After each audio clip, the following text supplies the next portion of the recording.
ഇന്ന് മിക്ക വീടുകളിലും കാണുന്നതാണ് ഷോക്കേസ്. പേര് സൂചിപ്പിക്കുന്നത് പോലെ തന്നെ മറ്റുള്ളവർക്ക് മുന്നിൽ ഷോ കാണിക്കുന്നതിനാണ് ഇവ നിർമ്മിച്ചിരിക്കുന്നതെന്ന് നിസ്സംശയം പറയാം.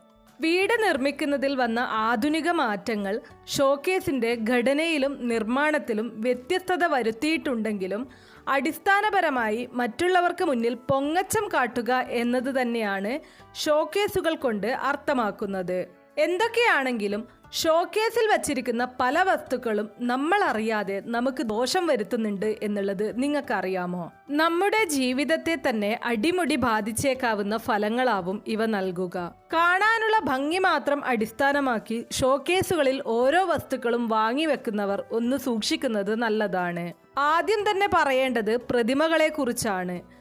പ്രതിമകളോട് ആവശ്യത്തിലധികം അടുപ്പം കാണിക്കുന്നവരാണ് ചിലർ. എവിടെ പോയാലും ഏതെങ്കിലും തരത്തിലുള്ള പ്രതിമകൾ വാങ്ങിക്കുകയും അവ ഷോക്കേസുകളിൽ നിറയ്ക്കുകയും ചെയ്യുന്ന സ്വഭാവവും ചിലർക്കുണ്ട്.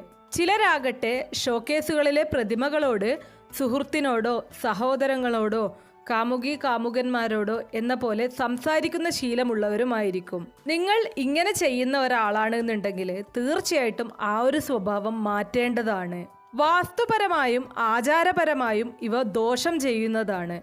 നിരന്തരമായി ഉണ്ടാകുന്ന ഈ ഇടപെടൽ പ്രതിമകൾക്ക് ഊർജം പ്രദാനം ചെയ്യുമെന്നാണ് കരുതപ്പെടുന്നത്.